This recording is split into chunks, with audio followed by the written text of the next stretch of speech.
நம் உறவுகள் அனைவருக்கும் வணக்கம் நண்பர்களே. நாம இப்ப பார்க்க போற காணொளி என்ன அப்படின்னு பாத்தீங்கன்னா, உலக புகழ்பெற்ற தசரா திருவிழா நம்ம கோவையில மிக பிரம்மாண்டமாக நடக்க இருக்குங்க. அது எங்க அப்படிங்கிறதையும், தசரா திருவிழா உருவான வரலாறு என்ன அப்படிங்கிறதையும் இந்த வீடியோல தெளிவா பார்க்கலாம். வாங்க நண்பர்களே. முதல்ல தசரா திருவிழா உருவான வரலாறு என்ன அப்படிங்கிறத சுருக்கமா பார்க்கலாம். வாங்க நண்பர்களே. ரம்பன் எனும் ஒரு அரக்கன் அக்னி பகவானை நோக்கி கடும் தவம் இருந்தான்.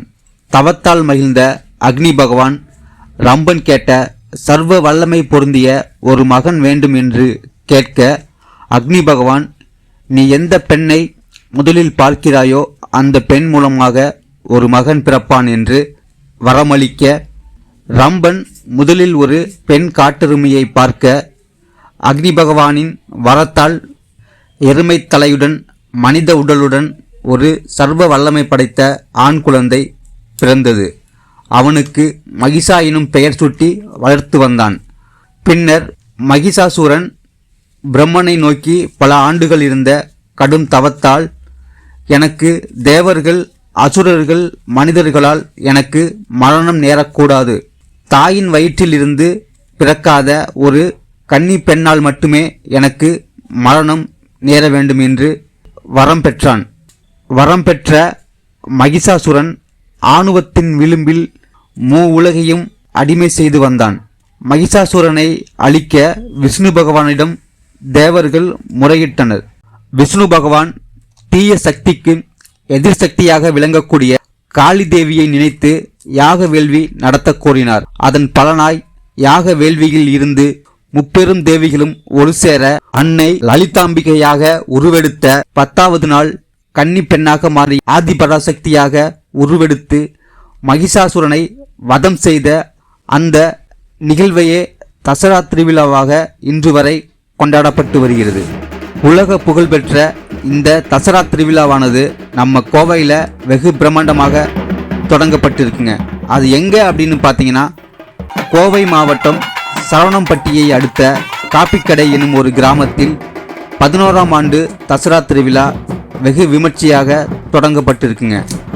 ஆமா நண்பர்களே, தசரா திருவிழாவின் முதல் நாள் துவக்கமாக கோவை சரவணம்பட்டியை அடுத்த காப்பிக்கடை எனும் ஒரு கிராமத்தில் கொங்கு குலசை ஸ்ரீ ஞானமூர்த்தீஸ்வரர் சமேதா முத்தாரம்மன் திருக்கோவிலில் தசரா திருவிழாவின் துவக்கமாக மேளதாளங்கள் முழங்க, பக்தி பெருக்கோடு பக்தர்கள் கொம்ப கலசம் எடுத்து வந்து உக்கிரத்தின் உச்சமாய் அக்னி பிளம்பாய் தீய சக்தியே கதிகலங்கக்கூடிய அதிசக்தியான அன்னை பத்ரகாளி தேவியை வேள்வியின் மூலமாக எழுந்தருளச் செய்துள்ளனர். பின்னர் அம்மனை நினைத்து விரதம் மேற்கொண்டு கோவிலின் வாசலில் காப்பு கட்டி, பின்னர் 5ஆம் நாள் திருவிழாவாக ஸ்ரீ ஞானமூர்த்தீஸ்வரரும் முத்தாரம்மனும் ஒரே பீடத்தில் சுயம்பாய் எழுந்து வேண்டுபவர்களுக்கு வேண்டும் வரங்களை தந்து அருள்பாலித்து வரக்கூடிய முத்தாரம்மனின் பூர்வீகமாக விளங்கக்கூடிய இந்திய கடற்கரை பகுதியின் ஒரு அங்கமான தூத்துக்குடியை அடுத்த திருச்செந்தூர் அருகில் இருக்கும்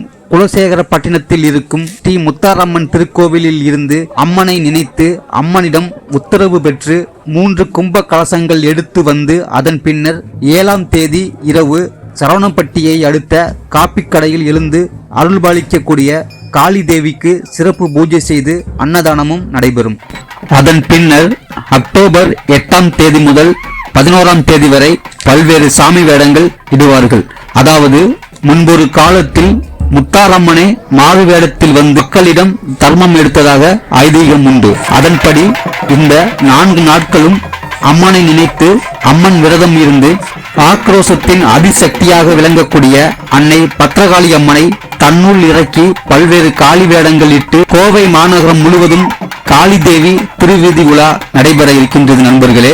ஆகவே கொங்கு குலச ஸ்ரீ ஞானமூர்த்தீஸ்வரர் மற்றும் முத்தாரம்மன் தசரா திருப்பணி குழுவால் நடைபெற்று வரும் வெகு விமர்சையான இந்த தசரா திருவிழாவில் அனைவரும் கலந்து கொண்டு விழாவை சிறப்பித்து அம்மனின் அருள் பெற்று வாழ்க்கையில் ஆனந்தமாய் வாழ என்னுடைய வாழ்த்துக்கள் நண்பர்களே. வீடியோ பிடிச்சிருந்தா மறக்காம லைக் பண்ணுங்க, கமெண்ட் பண்ணுங்க, வீடியோவை உங்க நண்பருக்கு ஷேர் பண்ணுங்க நண்பர்களே. மேலும் இது போன்ற ஆன்மீக தகவல்களுக்கு மறக்காம நம்ம சேனலை சப்ஸ்கிரைப் பண்ணுங்க, பக்கத்துல இருக்க பெல் பட்டனை கிளிக் பண்ணிக்கங்க நண்பர்களே. அடுத்த ஒரு வீடியோல பார்க்கலாம். நன்றி, வணக்கம் நண்பர்களே.